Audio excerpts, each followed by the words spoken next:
Mesdames, Messieurs, chers compatriotes et toutes celles et ceux qui me font l'honneur de suivre les actions de SOS Cameroun Solidarité par ma voix, je vous dirai jamais assez merci pour ce que vous nous apportez au quotidien. Sans vous, nous ne sommes rien et nous ne serons jamais rien. C'est pour cela que je ne manque aucune occasion, ici comme ailleurs, pour vous renouveler nos remerciements. Merci à toutes et merci à tous. Mes chers compatriotes, aujourd'hui est un nouveau jour. Je veux inviter chacun d'entre vous, toutes celles de ceux qui ont eu la grâce de Dieu comme moi, de voir ce jour, de célébrer la vie et de glorifier Dieu. Aujourd'hui est un jour nouveau. Beaucoup de nos parents, certains d'entre nous, les humains, nous ont quittés la nuit dernière. Alors si nous sommes vivants aujourd'hui, c'est pas parce que nous sommes physiquement forts, nous sommes riches, nous sommes intelligents, non. Nous sommes là parce que Dieu l'a voulu. C'est pour ça que nous sommes vivants et nous sommes debout ce matin. Bien que vous soyez malade, soyez-en sûrs, priez, vous retrouverez la santé. Aussi longtemps que Dieu vous a donné le souffle de vie ce jour et l'espoir. Tout se repose dans l'espoir. Point final. Alors mes chers compatriotes, ce matin, je voudrais vous entretenir sur l'affaire contre-amiral Joseph Fouda, Hervé Parfemba Poumena et compagnie. Nous avons été sollicités, j'ai été sollicité avec mes équipes la semaine dernière par le cabinet conseil du contre-amiral Fouda pour s'expliquer, pour échanger sur cette affaire que nous avons eu à publier ici sur notre plateforme plusieurs fois et depuis plusieurs années. Alors c'est l'occasion aujourd'hui d'échanger avec ceux-là qui représentent le contre-amiral Fouda en justice, ses conseils, échanger avec eux, leur dire que nous n'avons rien contre le contre-amiral.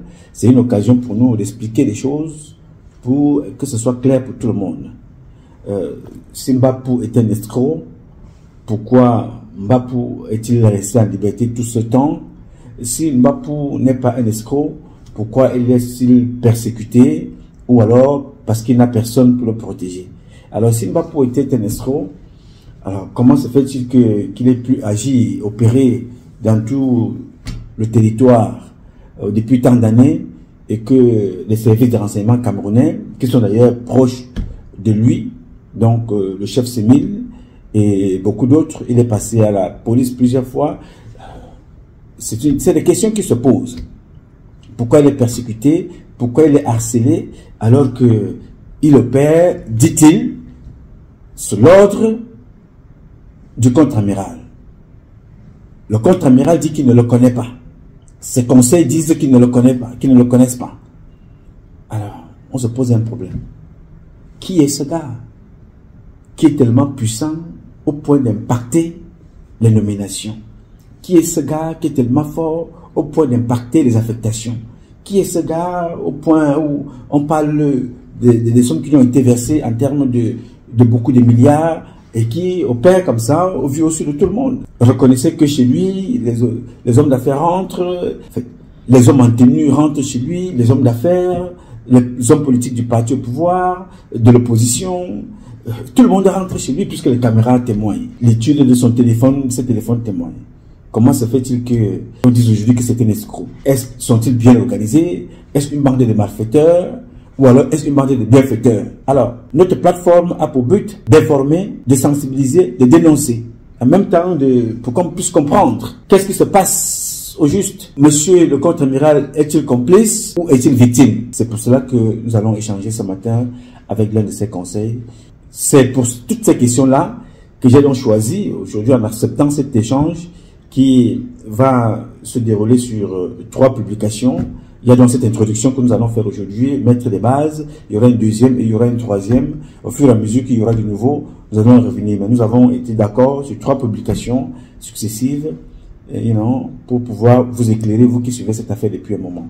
Parce que ça engage les vies, ça engage les fonctions, ça engage la respectabilité, ça engage tout le monde, y compris moi qui suis ici.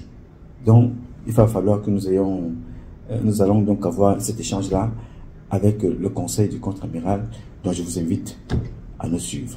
Merci à toutes et merci à tous. Allô? Monsieur Thierry Tangana, bonjour. Bonjour, monsieur Patrice Nouma.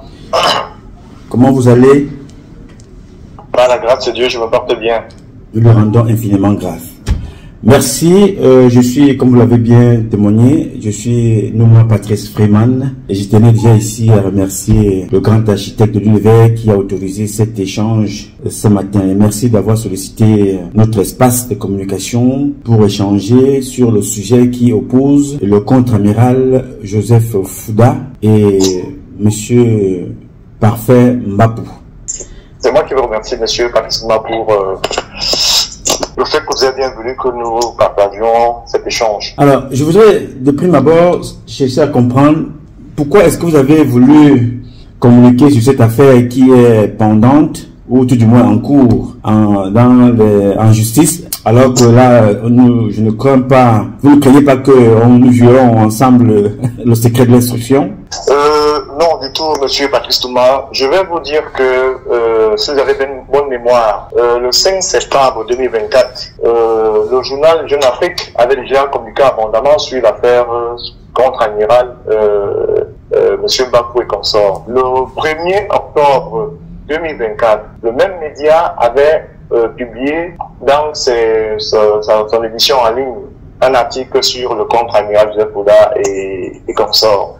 Vous avez souvenir que vous-même, le 8 novembre 2024, vous aviez publié à votre une, chassé la présence de contre-amiral Joseph Fouda de Tipol Bia, Chantal Bia. Vous avez entendu accorder une interview à monsieur Parfait Mbapou dans votre audition. Vous avez vous-même déjà eu à faire sensiblement, je peux me tromper, 2 à 3 communications là-dessus.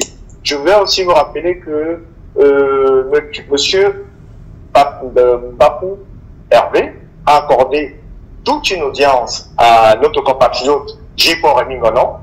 Monsieur Parfait Mbapou a accordé dans les mêmes circonstances une interview à un média russe. Je vous fais fi, n'est-ce pas, des autres posts et audio qu'il diffuse à longueur de journée dans les réseaux sociaux. Donc, pour dire que nous ne voulons pas une porte, nous ne dépensons aucune porte, nous réagissons simplement à les posts qui ont été faits par monsieur Mbapou Hervé. Pour dire comme vous, je suis d'accord avec vous que nous sommes à la limite, n'est-ce pas, de ce qu'on appelle les commentaires tendancieux qui voudraient, qui nous exposeraient à des poursuites judiciaires. Que non. Nous communiquons depuis notre conférence de presse exclusivement sur les posts, sur les interviews que M. Mbapou a eu à accorder à des médias interposés. Alors, au juste, dans cette affaire, que reproche, c'est pour moi l'occasion de poser la question pour ceux qui ne vous connaissent pas, vous êtes l'un des conseils du contre-amiral. Au juste, que reproche le contre-amiral à monsieur Parfait Mbapou? À l'origine, les deux plaintes introduites par le contre-amiral Joseph Fouda visaient simplement une usurpation de son titre, de son rang et de son grade. Une usurpation qui a été préjudiciable à beaucoup de Camerounais. Quand je dis Camerounais, je parle de personnalités, qu'elles soient politiques, qu'elles soient militaires, qu'elles soient administratives. Et à un moment donné, on a parlé, n'est-ce pas, de certaines sociétés religieuses. Donc, sauf que le déroulement de l'enquête préliminaire a ouvert un pan criminel, n'est-ce pas, de ces réseaux. Vous avez souvenir que parmi les scellés qu'on a eu à découvrir, c'est M. Mbapou, il y avait des choses assez intéressantes. Je vous renvoie simplement à le mandat de l'ordonnance de mise en détention préventive. Allez vous-même parcourir les grèves pour lesquelles ces personnes sont prévenues désormais devant le juge d'instruction. Alors, cette histoire ne date pas d'aujourd'hui. Elle date de plusieurs années maintenant. Pourquoi seulement maintenant que le contre-amiral décide de se manifester, de prendre un engagement, de faire des poursuites judiciaires à l'encontre de... Alors, monsieur Patrice Nouma, vous serez surpris parce que tout est parti partie de l'un de vos programmes, l'une de vos émissions, accordée à... En fait, tout est parti, n'est-ce pas, de l'un des prévenus à qui vous avez accordé une audience, qui avait fait un voice, rapportant, n'est-ce pas, les dysfonctionnements sur un partage d'un butin criminel qu'ils avaient obtenu auprès d'un homme d'affaires.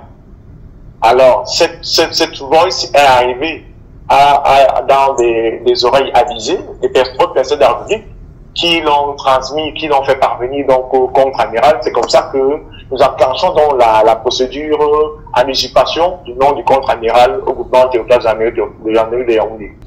C'est dans le déroulement donc de cette histoire que plusieurs noms sont apparus, des noms qui sont inconnus, n'est-ce pas, dans l'agenda du contre-amiral Joseph Fouda. Mais M. Parfait Mbapou dit ne pas connaître certains acteurs cités dans cette affaire, notamment M. Ngakam. Alors voilà, je reviendrai là un peu plus tard. Mais M. Parfait Mbapou dit travailler avec le contre-amiral depuis plusieurs années maintenant. Alors ma question, je vais revenir, pourquoi seulement cette fois-ci? Parce que ce n'est pas justement seulement à l'occasion de notre publication que M. Parfait Mbapou s'exprime, ou bien que cette affaire est connue. Nous avons connaissance que cette affaire a déjà été une fois à la police chez M. Mbargangele, plusieurs fois dans les gendarmeries. Mais pourquoi seulement cette fois-ci que M. le contre-amiral décide d'en faire une affaire judiciaire? Généralement, toutes les fois où le nom du contre-amiral avait été cité, il n'a jamais été victime. Cette affaire-ci vient prendre une autre ampleur parce que rappelez-vous quand même que au début de cette histoire, il y a eu un voice dont les propos, je ne peux pas les restituer ici, au risque, n'est-ce pas, d'embarrasser certaines personnes sur la sensibilité des propos que M. Mbapou a tenus sur la personne, l'officier général Joseph Fouda. Mais je puis vous rassurer que M.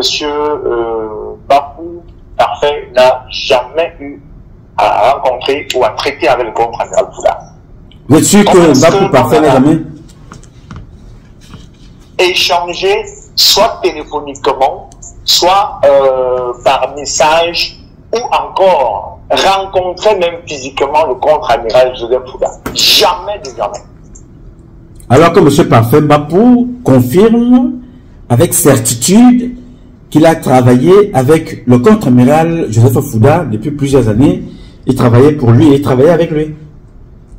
Oui, M. Patrice Nouma, je dis encore que quand je l'ai écouté, à un moment donné, je me suis cru, n'est-ce pas, dans une séance de vaudou. Parce que quand quelque chose vous dépasse, vous vous transformez dans le surnaturel.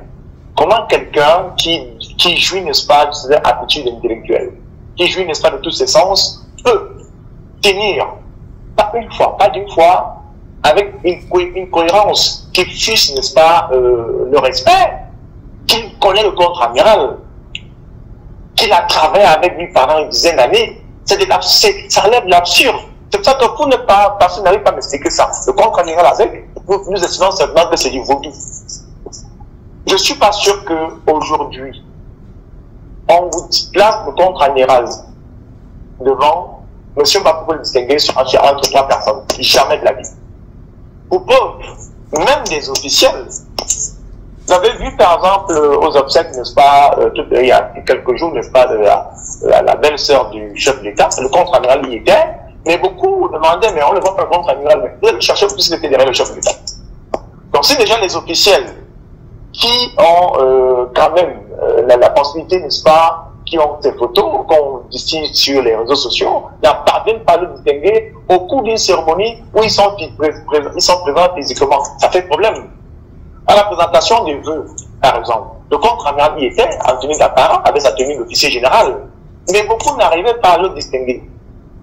Vraiment, M. Patrick Nouma, ça fait l'œuvre du vaudou. Alors, si des officiels, certaines personnalités n'arrivent pas à reconnaître le contre-amiral, qu'en est-il donc de M. Mbapou Hervé? Mieux encore, j'ai suivi dans une émission que vous avez bien voulu accorder un audio qu'il avait distillé, en laissant croire que il vous aurait transféré des centaines de dieux du contre-amiral. Je vous dis donc aujourd'hui, monsieur Patrice Nouma, que cet audio est certes la voix de monsieur Mabou Hervé, mais l'interlocuteur n'est pas la voix de Joseph Oula. Ok, je vous faisais... Oui. La question que moi je voudrais me poser ici, que je me permets de vous poser, qui me paraît quand même assez une question curieuse qui habite mon esprit. Mbapou Parfait Hervé Ménard vit au Cameroun. Oui. Le contre-amiral vit au Cameroun. Le contre-amiral n'est pas le contre-amiral d'une base militaire. Il est le conseiller spécial du chef de l'État. Alors, vous avez des téléphones. Pourquoi n'avez-vous pas pris le temps de faire une expertise téléphonique pour confier ça, même si le Cameroun n'en a pas les moyens? Il y a des institutions, il y a des structures à l'étranger pour démêler tout le monde de cette histoire, parce que le gars, monsieur Mbapou, confirme être en contact permanent avec monsieur le contre-amiral. C'est grave, très très grave, parce que s'engage la personnalité du contre-amiral, s'engage sa fonction, s'engage la moralité du contre-amiral aux côtés du président de la République, s'engage toute l'armée parce que c'est un chef supérieur. Si les faits sont avérés, c'est très grave. Pourquoi est-ce qu'il n'y a-t-il pas eu une expertise téléphonique, une expertise vocale pour essayer un peu de démêler tout ça depuis tant d'années? Parce que ce n'est pas seulement d'aujourd'hui que nous parlons. Monsieur Patrice Nouma, merci beaucoup. Ça me permet, n'est-ce pas, de répondre à un aîné, un grand frère, un papa pour moi, le colonel à la retraite, Gabriel Motogo, qui à la suite de notre conférence de presse nous interpellait pour dire que nous avons raté l'occasion de nous taire. C'est l'occasion aussi de préciser justement que des réquisitions téléphoniques ont été faites.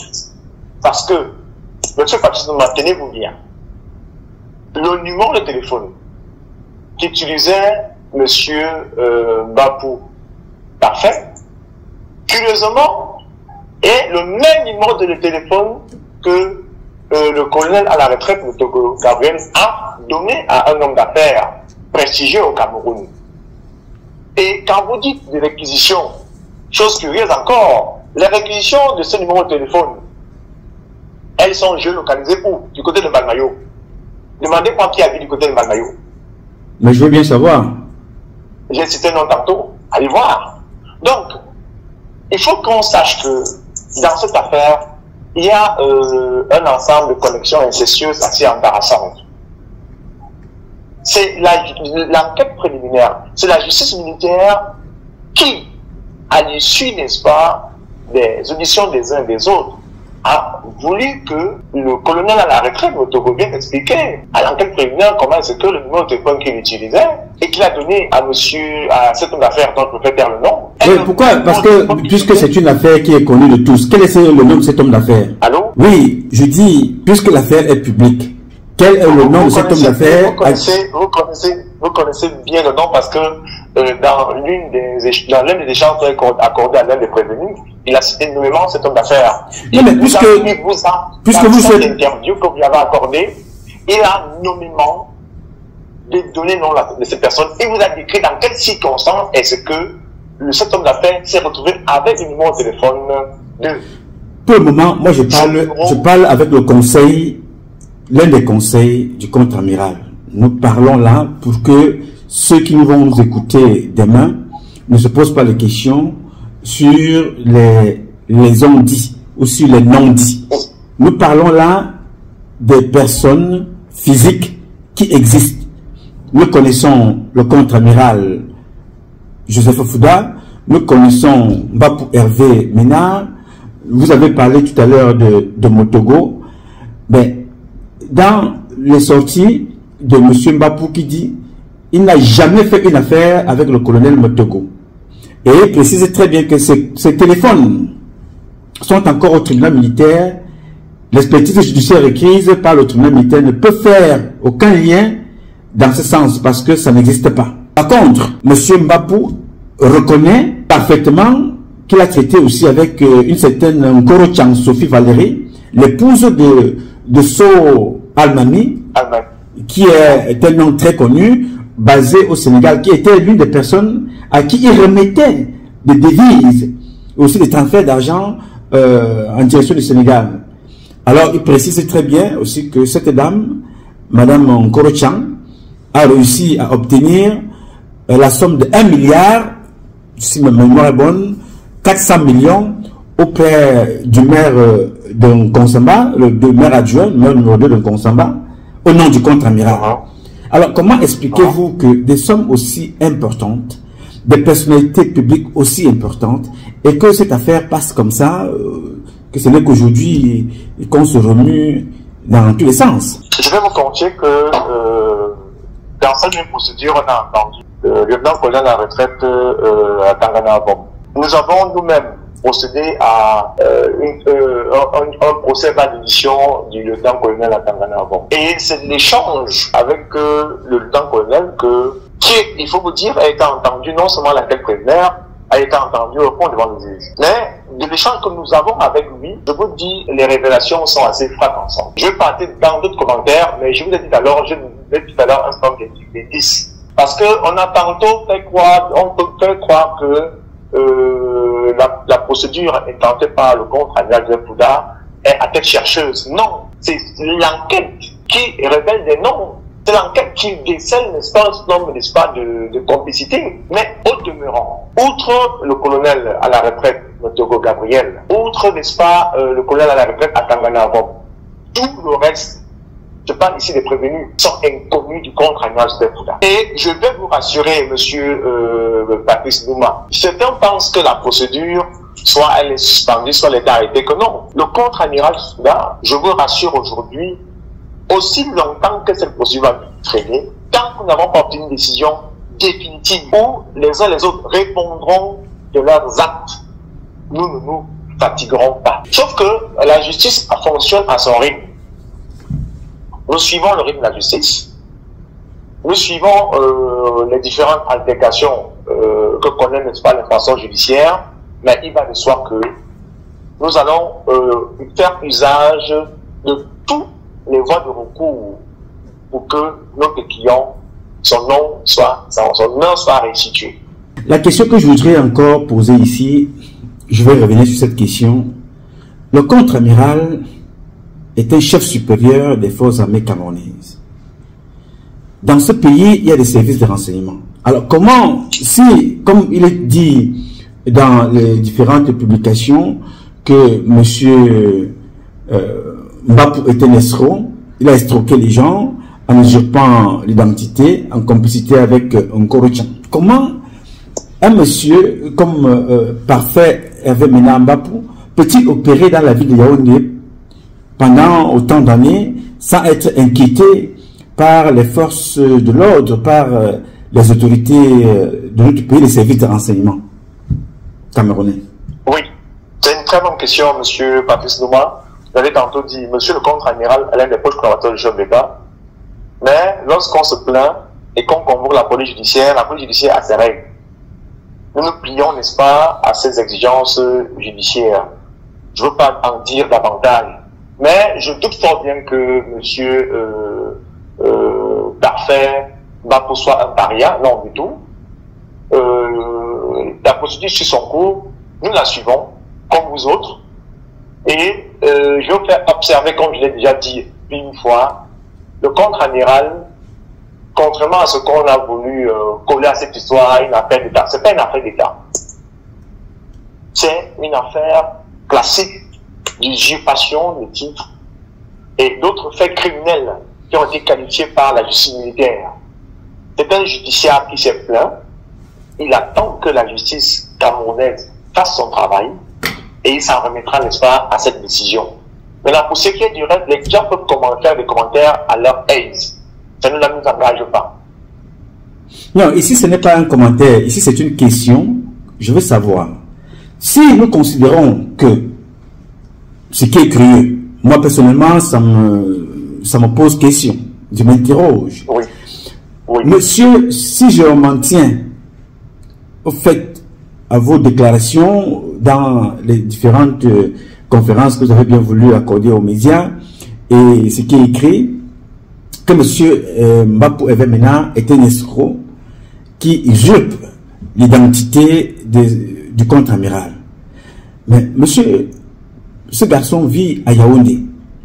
Alors, les services de renseignement camerounais ont pour mission de protéger tout citoyen, quel que soit son rang, en commençant par le citoyen lambda qui est dans la rue, jusqu'au président de la République et ses collaborateurs.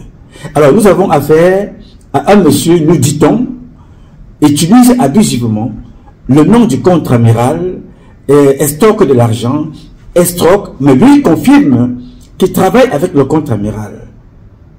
Mais où sont passés les services de renseignement pour nous dire comment n'ont-ils pas pu mettre un terme à cette escroquerie, si jamais il y en avait une, pour qu'elle ne perdure pas, pour protéger l'image du président de la République, l'image de son conseiller spécial et l'image de l'armée.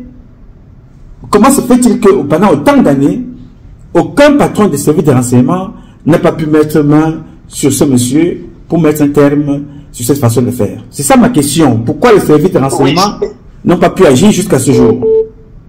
C'est pour ça que je persiste sur ma réponse pour dire que les services de renseignement ont des missions bien précises. La police judiciaire a les siennes. Observez avec moi que chaque fois qu'on va interpeller, que ce soit des structures comme les renseignements généraux, que ce soit les services de téléphone, quand ils interpellent les individus suspects d'avoir commis une infraction, après l'arrestation, ils mettent ces suspects à la disposition des unités de police judiciaire, qui, après enquête préliminaire, les transfèrent au parquet. Donc, pour dire que les services de renseignement ont toujours bien fait le travail. Vraiment, ils ont très bien fait le travail. C'est pour ça que, pour votre information, il y a quelques jours encore, nous avons été informés, n'est-ce pas, de ce que un individu, qui n'est pas, heureusement, monsieur Parfait Papou, excusez-moi de revenir toujours de cette erreur-là. Donc, en fait, il y a une nouvelle plainte que nous avons déposée il y a quelques jours dans une unité de police judiciaire. Les témoins ont déjà été entendus. Cette personne, elle aussi, sera convoquée dans les jours à venir. Et je viendrai ici, monsieur Passinouma, vous faire, n'est-ce pas, l'apologie de cette nouvelle affaire. Donc, pour dire que le fait que monsieur Mbapou soit toujours dehors, ce n'est pas un manquement de qui que ce soit. Chacun fait son travail. Chacun ne fait que son travail, sauf que la police judiciaire a ses règles. L'information judiciaire a ses règles. Nous observons, nous attendons, n'est-ce pas, le dénouement qui en découlera pour pouvoir aviser. Je reviens sur la même question parce que dans cette histoire, on parle de détention d'armes. Et quand on parle de détention d'armes, on parle aussi de celui qui s'occupe de la sécurité militaire et du moral des militaires. Donc, nous dit-on, est un colonel proche de Parfait Mbapou. Comment un monsieur comme Parfait Evemena peut être un escroc, qu'on peut reprocher d'escroquerie, alors qu'il est proche du chef sémile de la sécurité militaire? Parce que je parle de ça puisqu'il a été dit qu'il était détenteur d'armes. Alors ça veut dire que la sécurité militaire, qui est bien informée dans ce domaine, aurait pu faire son travail. Alors nous apprenons qu'il est proche du chef sémile. Comment est-ce que le chef sémile, colonel de son état, n'a pas pu démêler ou alors a trouvé utile que ce n'était pas un escroc, parce qu'auquel cas il aurait dénoncé? Pourquoi est-ce que il n'a rien fait pour dénoncer Hervé Parfait Ménard que c'est un escroc? Très honnêtement, je ne sais rien de cette indiscrétion. J'ai un très bon souvenir de monsieur le colonel Bangu, parce que je me souviens à l'époque, quand il était au PECOPS, je l'avais approché pour un dossier. Il a géré de façon spontanée sans qu'on ait eu à faire intervenir qui que ce soit. Donc, les rapports avec moi, l'image que j'ai de lui, c'est un très bon officier supérieur. Il fait très bien son travail. Donc, les inscriptions que vous avez, je ne les partage pas avec vous, je ne les connais pas. Donc, à ce niveau, certainement, l'information judiciaire nous permettra de savoir si ce que vous dites peut être fondé ou pas. Non, je voudrais savoir parce que le colonel-chef Semil, Banku Emile, qui s'occupe de la sécurité du contre-amiral, en tant que patron du renseignement, ne peut pas apprendre depuis autant d'années que le nom de son patron, de son collègue, du collaborateur du président, conseiller spécial du président, est comme ça abusivement utilisé dans le pays et que le chef Semil n'a rien fait. Alors, est-ce que M. Parfait Mbapou a été un agent qui a travaillé avec l'État, qui a piqué un coup de sang, dont on va jeter comme ça à la vindicte populaire? Auquel cas, il faut bien qu'on nous explique comment un monsieur proche des services de renseignement, proche des hommes de sécurité. Je vous dis ça parce que vous, les conseils du contre-amiral, vous avez la possibilité de regarder et de voir les vidéos, parce que ce monsieur quand même, nous avons vu les images de là où il habitait, de sa résidence, qui était câblé des caméras, le nombre de personnes qui rentraient chez lui, vous les avez. On aurait du mal à comprendre que ce garçon soit un escroc avec autant de personnalités politiques, personnalités judiciaires, des militaires, des policiers, des gendarmes qui rentraient chez lui alors que c'était un escroc. Comment peut-on expliquer ça? Et qu'il est proche de l'un des premiers patrons du renseignement camerounais. C'est ce que je ne comprends pas. Parce que si vous êtes l'avocat le conseil du contre-amiral, vous deviez avoir tous ces éléments. Parce qu'il y a ce qu'on appelle une contre-enquête. Vous serez mieux placé pour chercher à comprendre comment est-ce que Parfait Mbapou est proche des services de renseignement, proche de certaines personnalités. Il vous dit qu'il est entré à la présidence, il a rencontré tel, il a rencontré tel, il a rencontré tel. Mais nous sommes dans les suppositions, on suppose, on dit que ceci va se passer, il y a des noms de personnes, mais on ne se pose pas des questions essentielles. Le patron du renseignement camerounais, M. Joël Émile Mbankui, qui a la responsabilité de protéger Mbapou Parfait, de protéger le contre-amiral, de protéger le président de la République, de vous protéger vous-même, de protéger les citoyens camerounais. Il est donc mieux placé pour savoir si ce monsieur qu'il fréquente est un escroc ou pas. Mais pourquoi n'a-t-il pas fait cela? Ça aurait protégé très rapidement, ça aurait évité au contre-amiral de se retrouver comme ça, jeté à la vindicte populaire. Si Mbankui avait fait ce travail, c'est la question que moi je vous pose. Vous, le conseiller, pourquoi vous ne faites pas, vous ne pouvez pas vous asseoir et croiser les bras et attendre la justice? Parce que les avocats, comme ça se fait ici aux États-Unis, mènent aussi des contre-enquêtes pour mener des éléments à charge auprès du procureur. Oui. Donc c'est ça ma question. J'ai envie de dire que je l'évoquais encore récemment au cours de ces conférences de presse. Le contre-amiral n'a pas l'exclusivité, n'est-ce pas, de la diffamation à travers les réseaux sociaux. Il en a aussi le même du colonel Banku, dont je ne suis pas le conseil. Parce que quand vous suivez par exemple le concitoyen Michel Bienmouton, il ne se lâche pas une journée sans qu'il tienne des propos déplacés sur la personne du colonel Banku. Donc, les indiscrétions dont vous parlez, je dis encore que moi, j'ai une image, une très bonne image, n'est-ce pas, de cet officier supérieur de la gendarmerie. Je vous dis que, je vous rappelle encore qu'il était encore au PECOPS. Je l'avais sollicité, approché en tant que conseil dans une procédure. Il n'a même pas voulu savoir qui a fait quoi. Il a traité la cause que je lui avais soumise en toute impartialité. Voilà l'image que j'ai du contre-amiral. Sauf qu'aujourd'hui, je n'ai pas le privilège d'être un agent de renseignement. Je n'ai jamais prêté avec ce milieu. Donc, je ne peux pas vous dire, à soutenir ce que vous avancez.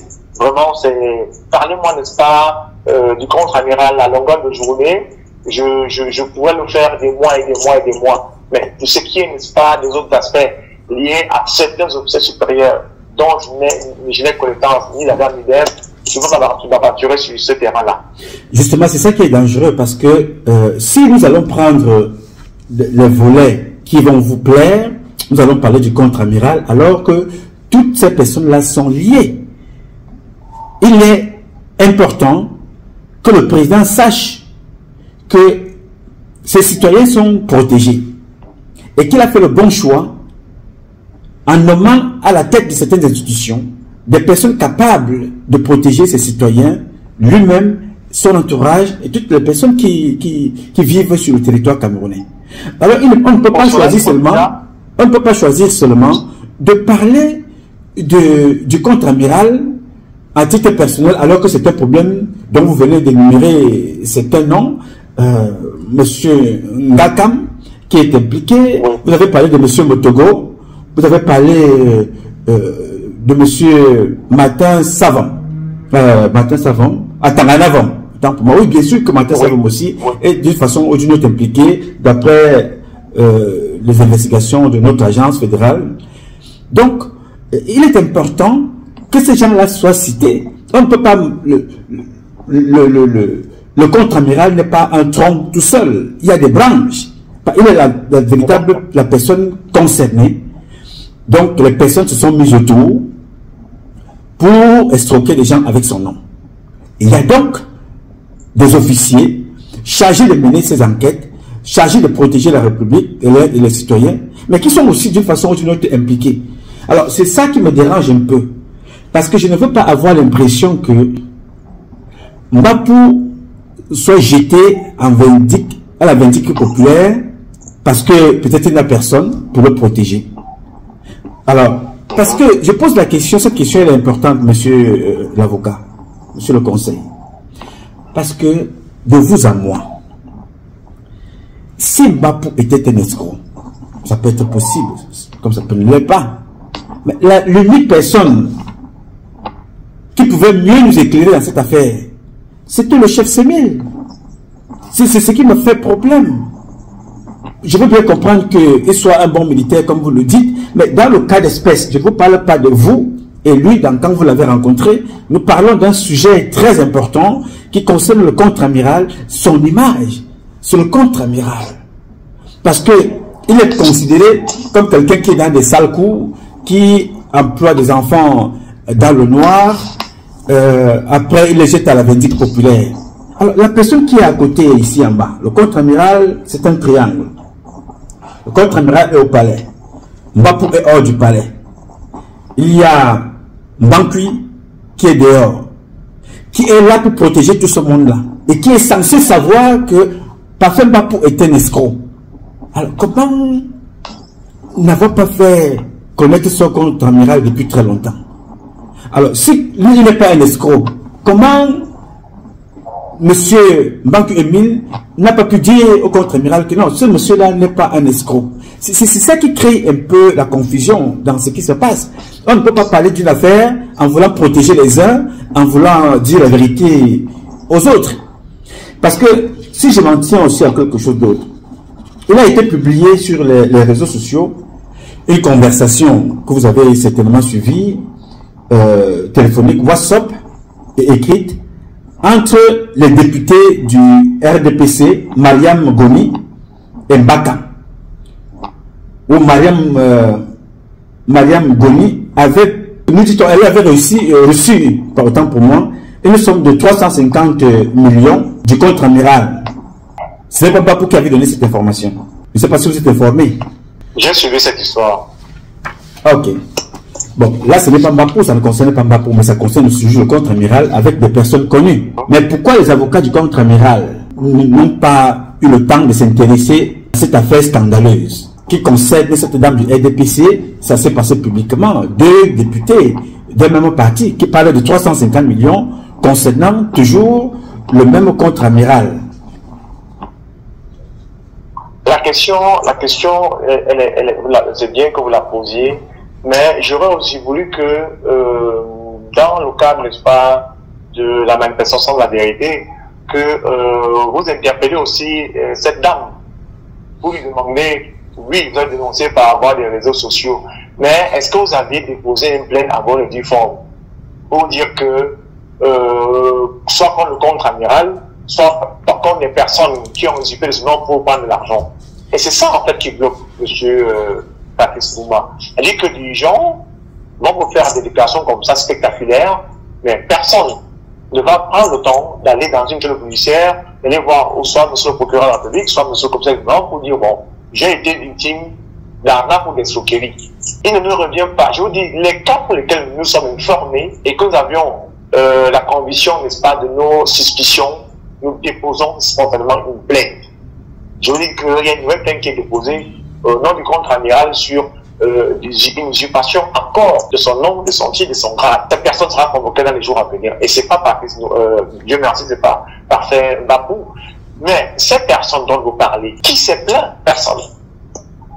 Non. Donc, les gens qui lancent, n'est-ce pas, vous permettez que je chute. Oui. Sur 3 à 4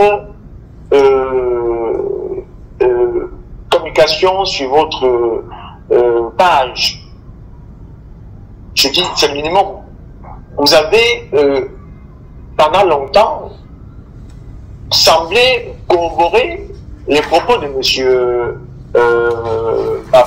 Parfait. C'est votre droit.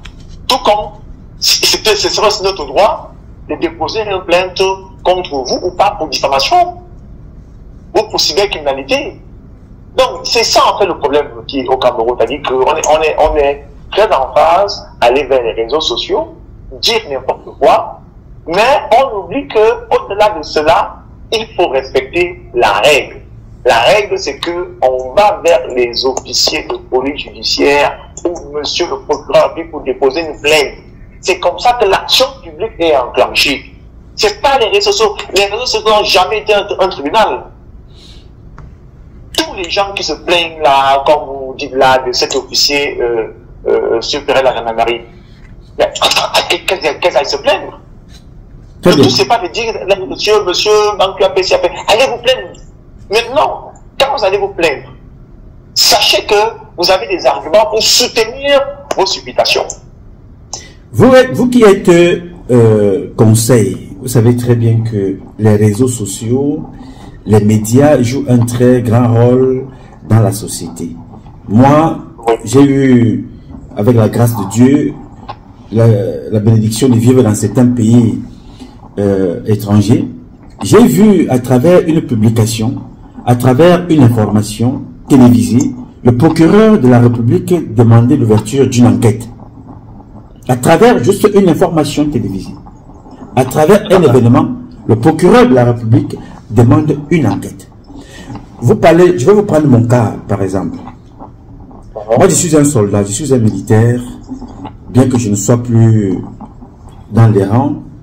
En publiant sur l'affaire Joseph Fouda, moi, personnellement, j'ai utilisé tous les moyens de recours pour entrer en contact avec le contre-amiral Joseph Fouda, pour lui poser la question.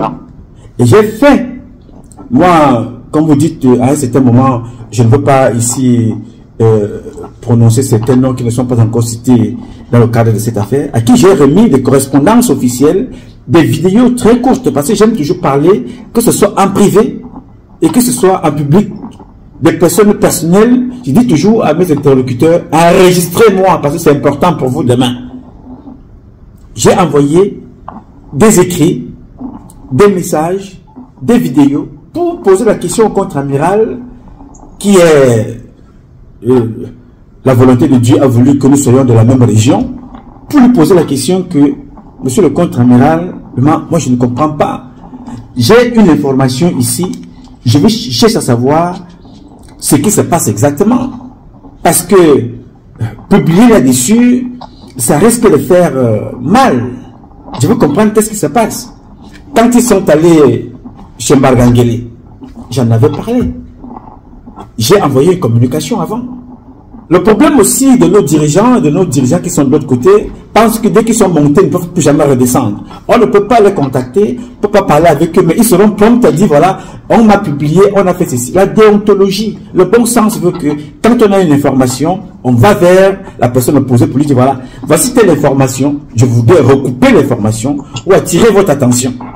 Dans la tête de certains, faire cette démarche-là, c'est chercher à rançonner avoir toujours un besoin pécunier ou chantage, comme ils aiment le dire. Il a été très difficile pour moi-même d'entrer en contact avec le contre-amiral Joseph Ofouda. Malheureusement.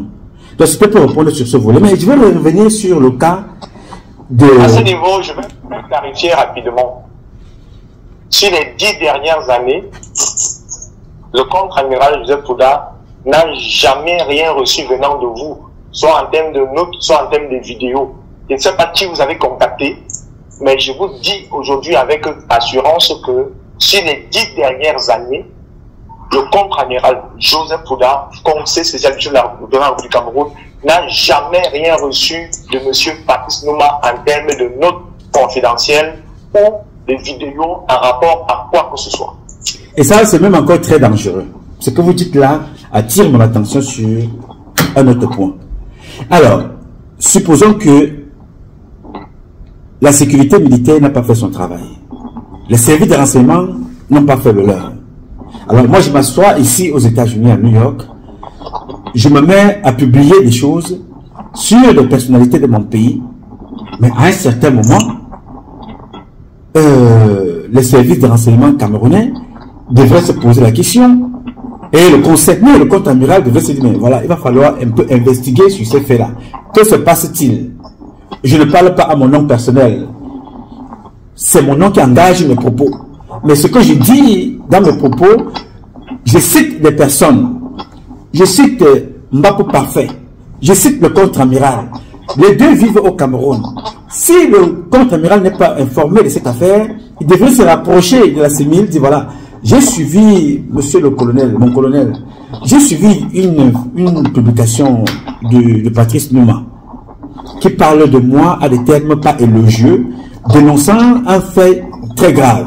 Pouvez-vous vous rapprocher, investiguer et savoir ce qui se passe? Mais si ça n'a pas été fait pendant autant d'années, ça veut dire qu'il y a un dysfonctionnement notoire. Il y a quelque chose qui se cache quelque part, peut-être qu'il vous échappe vous aussi. Parce que si le colonel Mbankui n'a rien vu venir, si vous n'avez rien vu venir, mais le contre-amiral qui est là, il a les oreilles du président à l'extérieur, les yeux du président à l'intérieur et à l'extérieur. Comme vous l'avez bien dit tout à l'heure, vous avez cité toutes mes publications. Et c'est vrai, j'en ai publié plusieurs fois. Il y a même d'autres que vous n'avez pas cités. Mais comment se fait-il que le contre-amiral n'a pas pu saisir l'occasion pour dire voilà, tiens, là, c'était encore au Cameroun, tu pouvais comprendre. Mais maintenant, c'est depuis les États-Unis. Il faut qu'on ouvre une enquête sur cette affaire. Ça n'a pas été fait. C'est ça qui m'échappe un peu, c'est ce que je ne comprends pas. Observez que vous commencez à parler de cette affaire Mbapou, alors que après l'interpellation de M. Mbapou. Non, je parle de cette affaire depuis au moins 7 ans. Les références sont là, les vidéos parlent pour moi. Depuis au moins 7 ans. Si vous allez tout à l'heure sur ma page Facebook. Les vidéos les plus virales sont celles où vous parlez de M. Mbapou. Peut-être que vous m'interpellez, je vais rentrer dans votre page. Oui, allez sur ma page là, sur ma page de Facebook, vous tapez affaire contre-amiral Fouda, Mbapou Parfait, vous allez voir tout un long dossier qui est écrit. Alors, ça aurait été une aubaine, une occasion pour le contre-amiral. Se dit, mais attention, il y a quelque chose qui ne va pas ici. Et ce n'est pas la première fois. Mais revenons rapidement avant que je n'oublie. Moi, je reste oublié. J'étais en train de vous dire que quand vous commencez à communiquer sur cette affaire, elle est encore dans quelques lumières. J'estime qu'il n'est pas opportun de vous contacter. L'affaire va en information judiciaire. C'est quand M. Mbapou commence à exposer, via les interviews qu'il a bien voulu accorder à certains médias, à certains de nos concitoyens, des propos qui violaient, n'est-ce pas, le secret de l'information judiciaire relativement à la mission du contre-amiral, que j'entreprends de contacter les uns les autres pour savoir ce qu'il en était exactement. Je vous ai contacté il y a quelques jours. Exactement. Pour savoir comment, qu'est-ce qui vous a motivé à tenir toutes ces communications sur le contre-amiral. Et je vous ai demandé humblement que nous en discutions comme nous le faisons aujourd'hui. Je vous remercie d'avoir bien voulu accepter. Tout comme j'ai contacté monsieur le commissaire Zogo, monsieur Zogo, Félix Zogo, comme ça qu'il s'appelle, parce qu'il avait fait un poste. Pas Félix, c'est Junior Zogo. Junior Zogo, voilà, excusez-moi, Junior Zogo. J'ai contacté aussi, on a eu à échanger. N'eût été sa maladie, nous aurions eu aussi un échange par médias interposés comme nous le faisons aujourd'hui.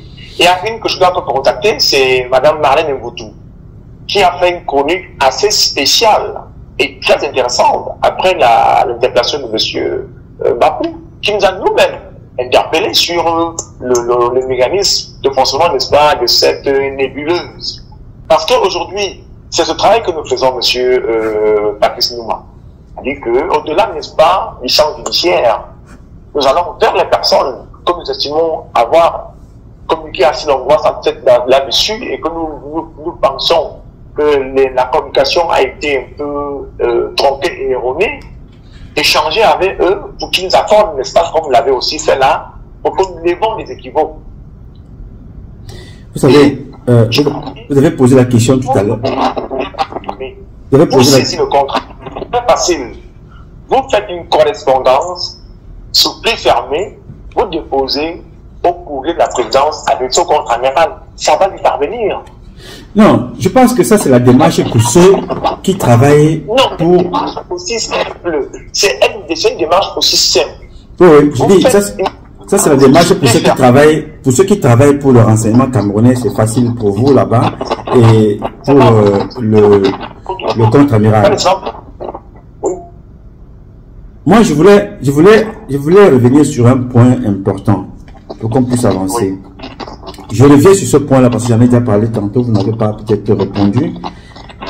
J'ai dit qu'il a été publié dans les réseaux sociaux, tout récemment, une conversation téléphonique, WhatsApp, et une conversation écrite entre les députés RDPC Mariam Goni et M. Mbakam, où il est dit que Mariam Goni avait reçu entre les mains de M. Mbakam la somme de 350 millions de francs au nom du contre-amiral. Mais là, ce n'était pas Mbapou qui avait donné cette information. Mais ce qui est important à savoir, pourquoi je reviens là-dessus, les avocats n'ont pas peut-être eu le temps de revenir sur cette information, ne se sont pas intéressés. Est-ce que vous savez pourquoi? Pourquoi? Non, mais je vous pose la question de savoir pourquoi est-ce que les avocats ne sont pas intéressés. Il faut faire le distinguo entre les effets d'annonce spectaculaire pour faire du buzz et les faits délictuels ou criminels. Si moi, je suis victime d'une escroquerie de 100 000, je suis pratiquement, le lendemain, je suis en train de déposer une plainte. Alors, si quelqu'un a remis à une tierce personne, cette non pour attendre un service en retour, 350 millions destinés précisément au contre-amiral.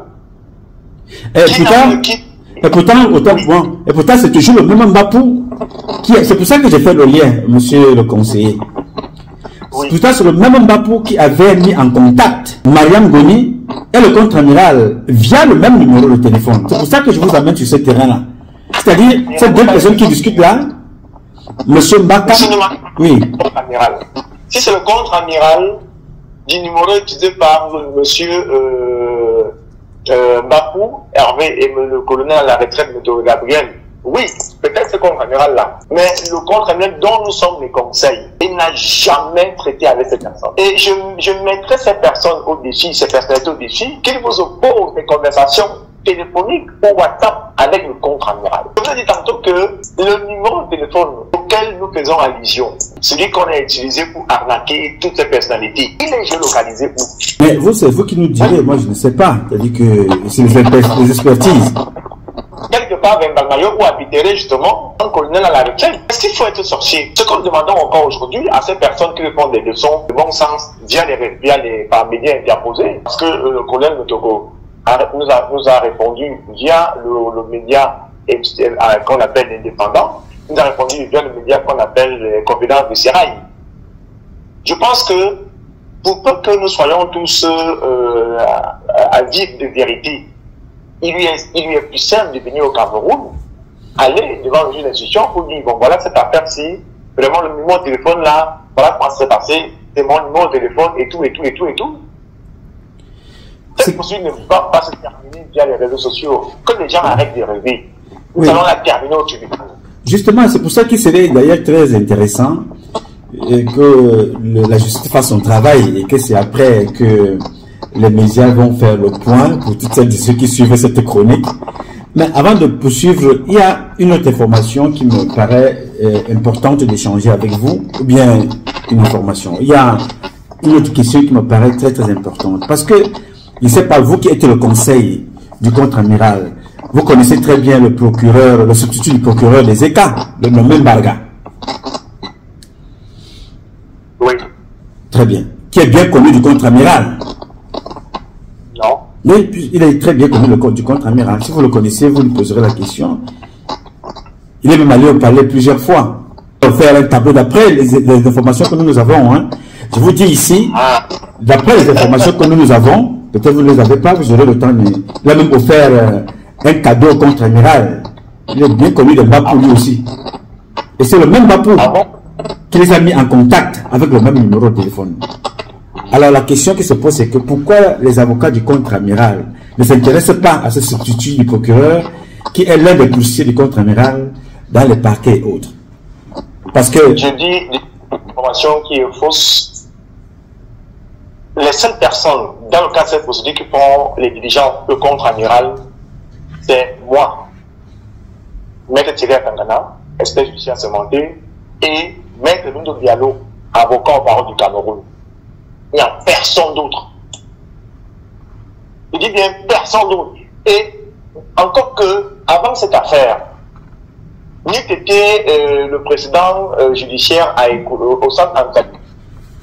Le contre-amiral n'a jamais été cité en justice pour qu'on mandate un magistrat pour aller faire diligence pour sa cause. Non, ce n'est pas dans ce sens-là.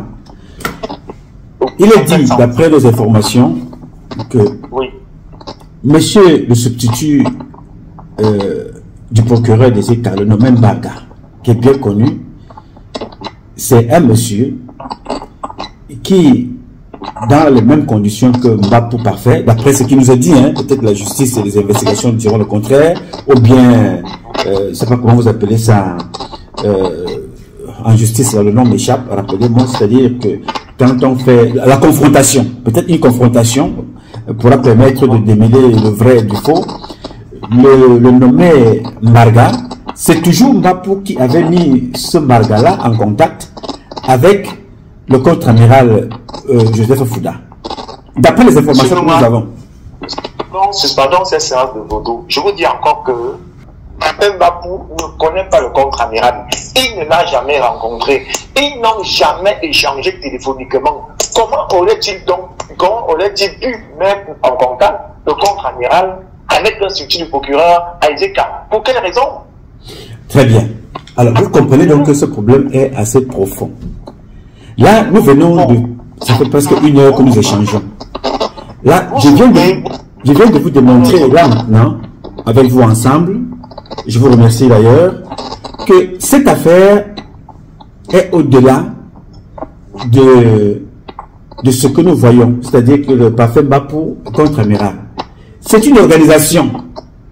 Il y a une grande organisation derrière. Légale ou illégale, c'est la raison pour laquelle nous étions dans le juste de dénoncer. Parce que nous avons l'impression que nous tournons autour du pot. Nous avons des gars comme le colonel Ndongo Jean-Alain, qui est enquêteur de cette affaire. Nous avons le contre-amiral lui-même, nous avons le procureur, nous avons les Otoulou, nous avons les Gambi, nous avons le substitut Mbarga. Il y a encore des gens, y compris l'adjoint du maire de Konsamba. Vous comprenez que M.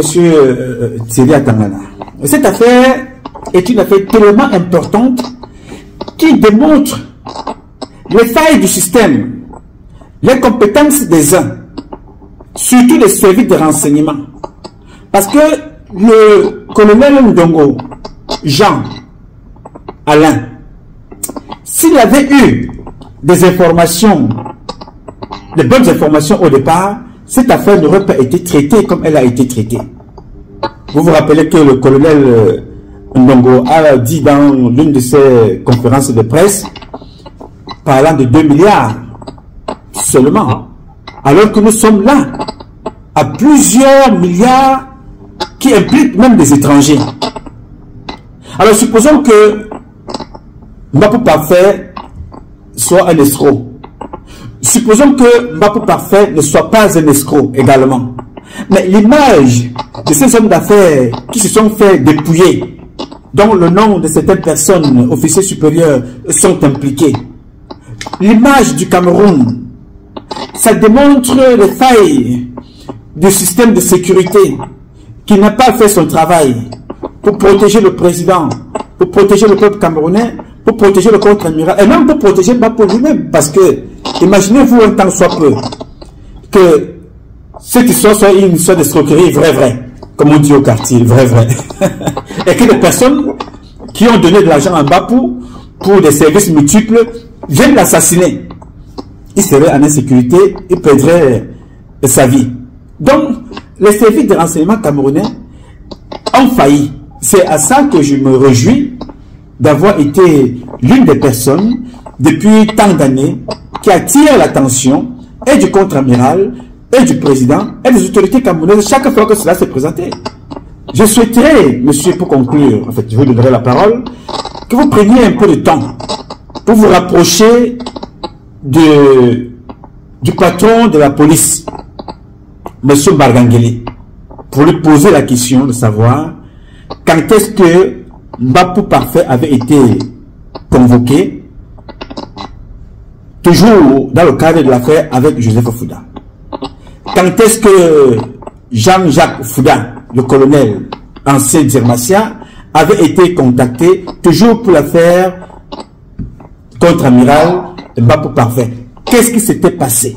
Vous allez voir que derrière ça, il y a d'autres personnalités. Derrière ça, il y a d'autres hommes d'affaires. Il y a des hommes en tenue. Mais pourquoi ça n'a toujours jamais été sanctionné?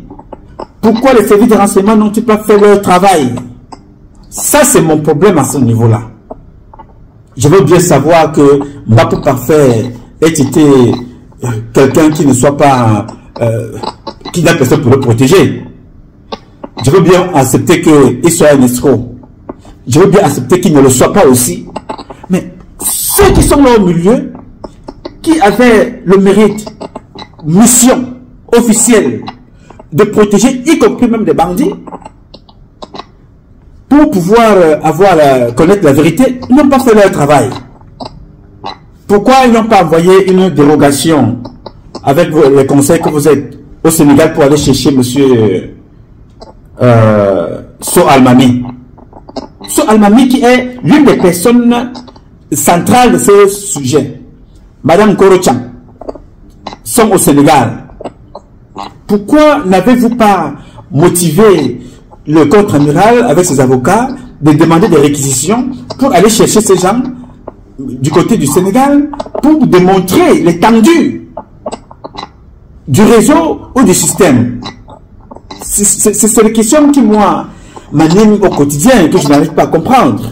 Parce que ici, il ne faut pas tout simplement tenir compte que les Camerounais de la diaspora, les lanceurs d'alerte pour certains, les influenceurs pour d'autres, ce que je ne me reconnais pas. Je ne suis ni lanceur d'alerte ni influenceur. Je suis un Camerounais, un soldat indigné qui dit des choses pour attirer l'attention des dirigeants de mon pays.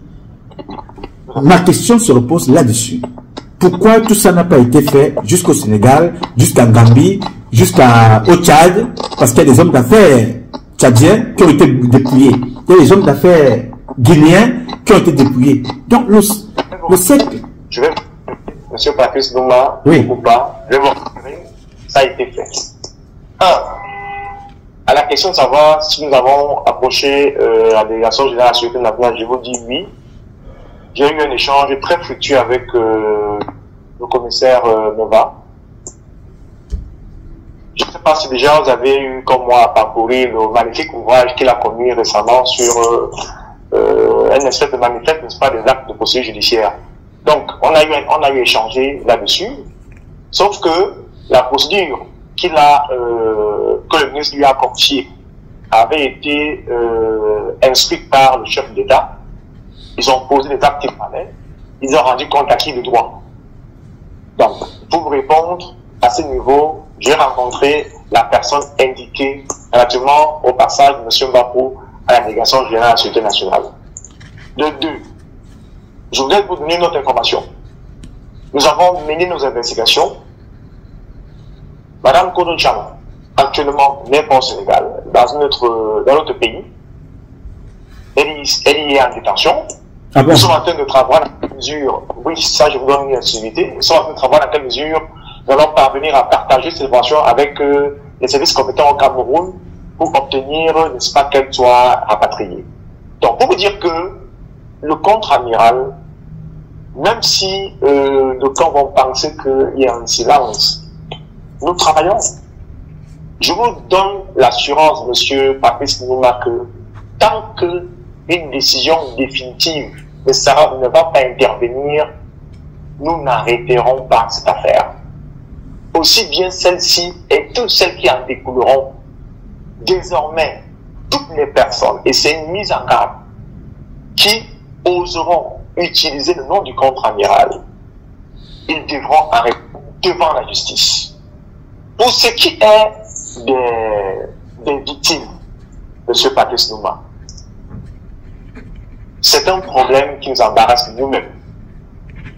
Parce que quand vous entendez ci et là, qu'on a donné 350 millions pour ça, on a donné 450 millions pour ça, de vous à moi. Qu'est-ce qui empêche à cette personne d'aller se plaindre?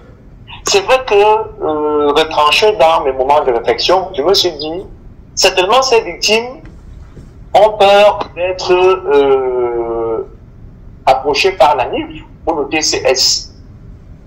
Parce qu'on ne peut pas dire qu'une personnalité va prendre comme ça 350 millions, 500 millions pour payer pour un service ou pour un poste. Quand même, le pensée même reviendrait à créer ce que vous vouliez faire dire. C'est-à-dire qu'un manquement grave au État. La fonction appartient à l'État. L'État nomme qui il veut, là il veut, en toute discrétion. Il ne viendrait pas laisser de penser que des gens payent pour avoir des postes qui puissent encore, soi-disant par l'entre-gens du contre-amiral Joseph Fouda. Jamais de jamais. Il dispose d'abord de quel pouvoir? Allons-y, parlons-en. Le contre-amiral nomme les ministres, il nomme les directeurs généraux, il nomme... Vous avez entendu un jour qu'il a fait un acte pour nommer qui que ce soit? C'est une méconnaissance, peut-être. Ou alors, c'est une mauvaise appréciation du rôle du contre-amiral et de son poste en tant que collaborateur, l'un des collaborateurs du chef d'État. Il ne nomme personne. Qu'aucun Cameroun ne laisse plus induire en erreur parce qu'on va le miroiter que le contre-amiral va faciliter qu'il soit nommé ou promis ou avoir quelques autres avantages. Je mets quiconque au défi de nous produire une quelconque conversation avec le vrai contre-amiral où il a donné de l'argent pour avoir un poste.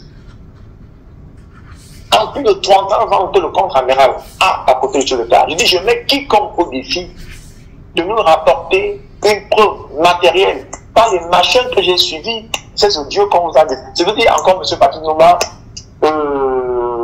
franchement, je ne sais pas par quel canal je peux écrire cette expertise. Ce n'est pas rapport du contre-amiral. Nous avons expertisé cette voie et nous attendons produire devant qui de droit les rapports, n'est-ce pas, de cette analyse pour confronter la vraie voie du contre-amiral et celle qui aurait été, a été maladroitement publiée et qui fait le buzz, qui a fait le buzz il y a quelques moments dans les réseaux sociaux. Cela étant dit, Je sais pas pour chuter, c'est pas que si nous chutons déjà. Je voudrais ici me permettre de vous remercier déjà pour l'échange franc que vous avez bien voulu nous accorder. Déjà, quand je vous appelais, j'étais très loin d'imaginer que j'aurais trouvé une telle ouverture d'esprit. Ça, je le reconnais déjà. Et que vous trouvez du temps. Un jour comme celui-ci, c'est pas quelle heure il est aux États-Unis, mais à trouver du temps à une heure comme ceci, pour que nous puissions échanger. Je vous dis sincèrement merci. Et je vous transmets par la même occasion tous les remerciements, n'est-ce pas, des conseils et du contre-amiral Joseph Kouda. Nous souhaitons que, à travers des échanges comme ceci, nous levions les équivoques sur les propos diffamatoires qui sont imputés à des personnalités. Pour le cas, c'est sur le contre-amiral. Je vous dis que tout ce qui a été colporté par M. Mbapou Hervé, c'est des faits diffamatoires. Nous aurons tout le temps, lorsque nous irons en face du jugement, de le prouver. Nous souhaitons vivement que cette affaire aille jusqu'au bout, elle ira jusqu'au bout, soyez-en rassurés. Bien, moi je pense que en ce qui me concerne personnellement, je suis très honoré de servir mon pays à travers ce que nous faisons au quotidien. Nous publions, nous informons, nous sensibilisons. Il faut une approche pareille pour que certaines personnes définissent qui est réellement Patrice Nouma. Nous ne sommes pas ici, notamment moi, pour dire des choses désagréables. Après tout, et avant tout, nous sommes Camerounais. Nous sommes des citoyens.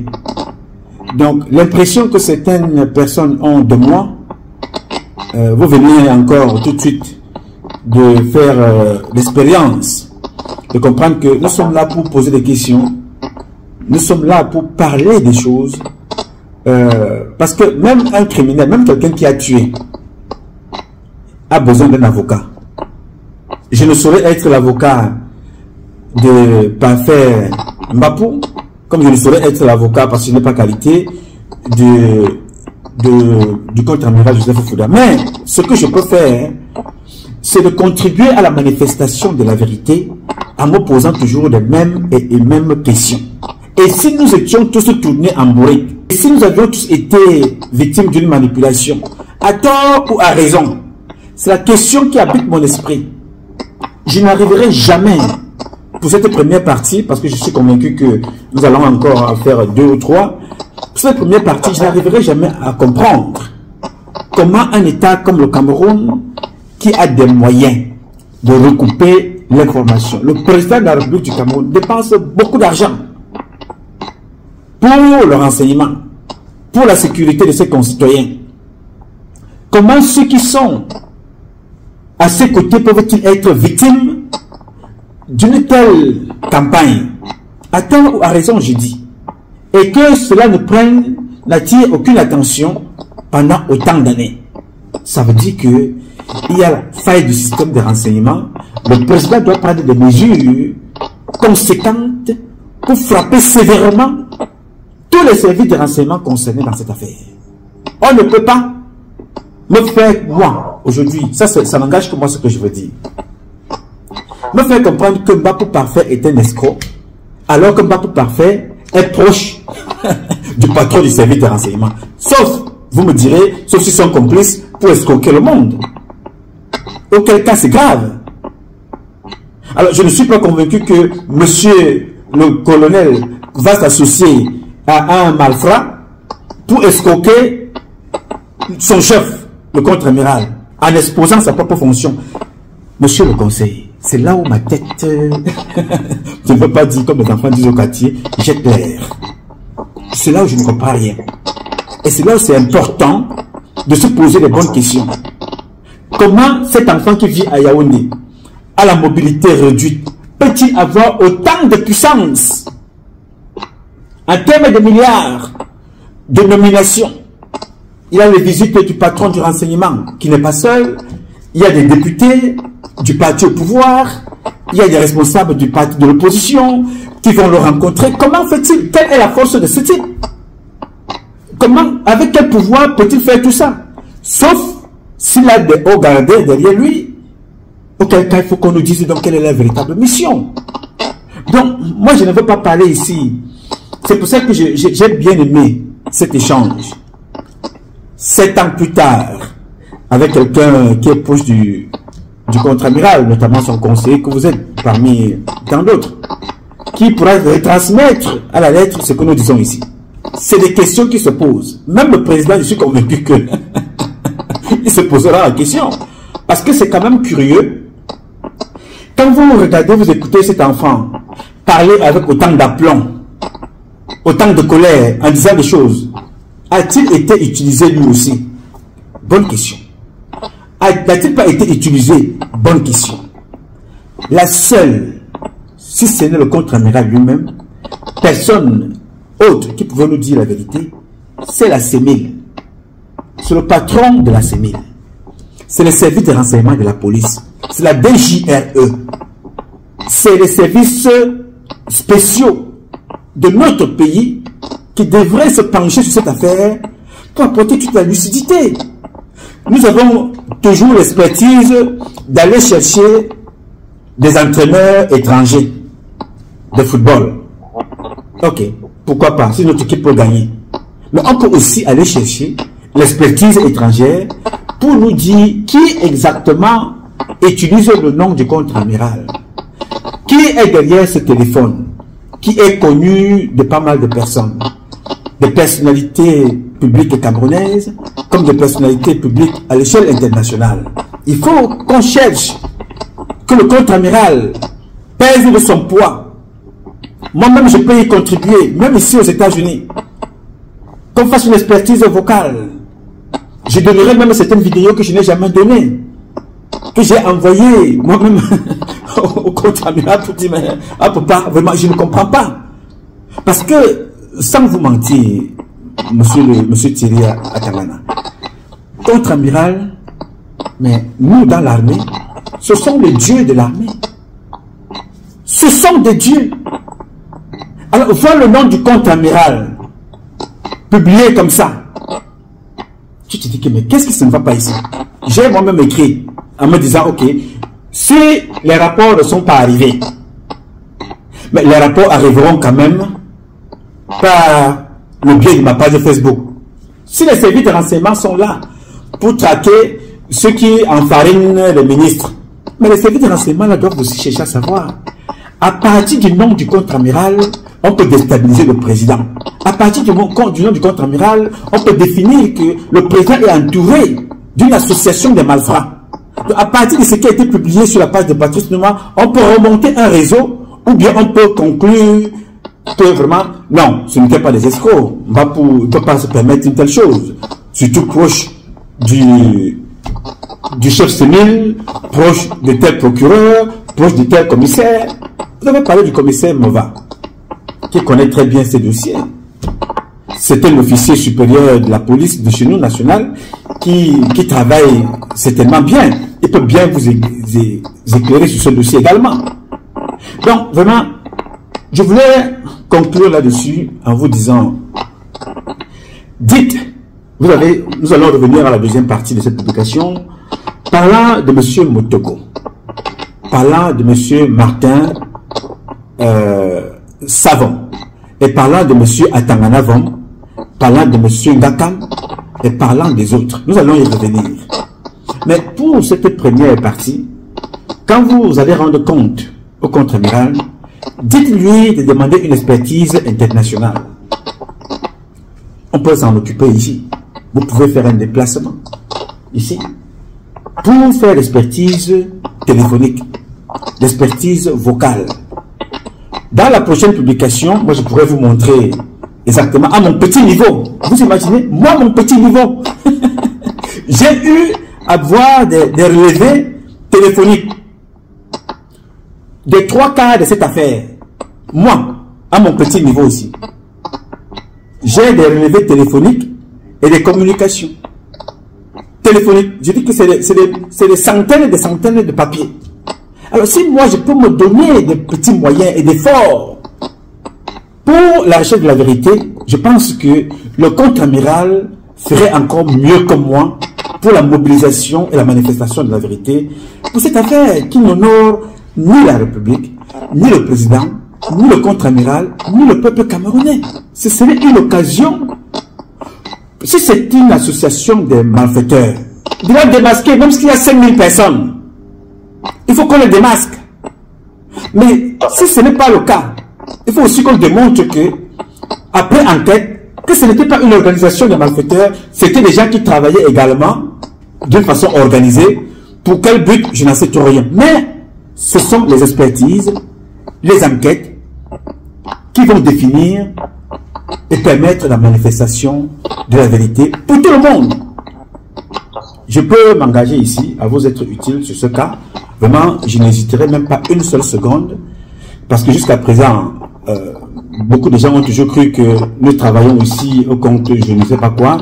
Monsieur le conseiller, tout centime sorti dans la publication que vous êtes en train de suivre, mes gars qui filment là, n'engage que nos poches. Les télévisions au Cameroun sont subventionnées. Les Chinois subventionnent même leurs compatriotes dans la diaspora. Je n'ai jamais reçu un centime de qui que ce soit. En termes de travail, que nous, le travail que vous faites pour sensibiliser et aider le président, voilà $1. Nous n'avons jamais rien reçu. C'est pas grave. Nous travaillons pour la postérité et pour Dieu. Mais si nous sommes sollicités pour la manifestation de la vérité, nous allons nous impliquer pour laver l'honneur du contre-amiral.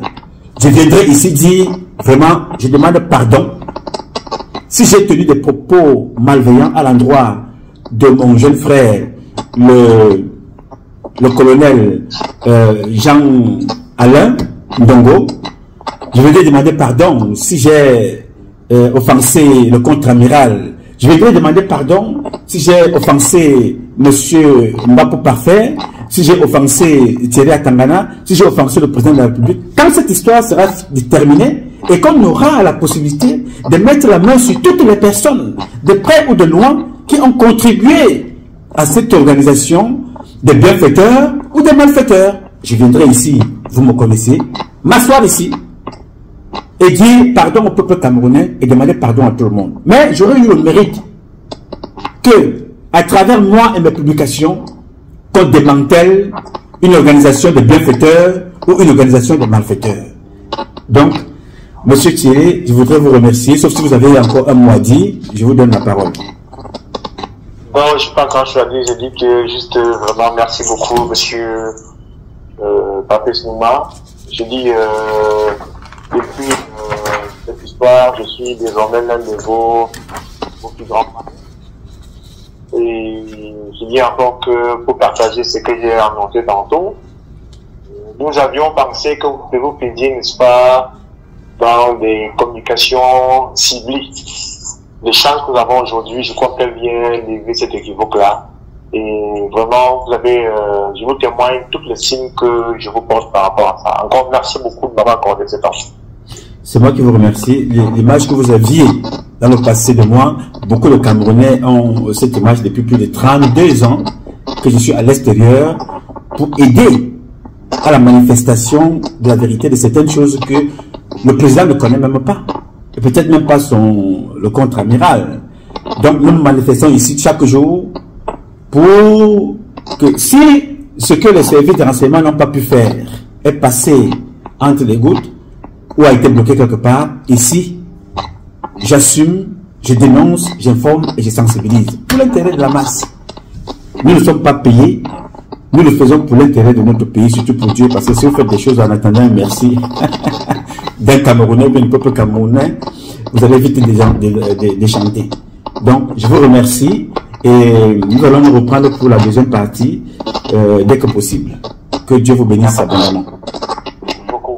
Très bien.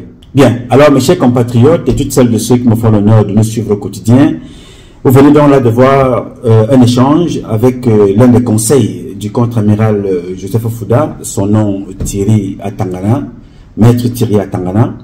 Nous avons échangé, nous aurons comme ça 3 publications qui ont été filmés, dont je vous fais partager cette première partie.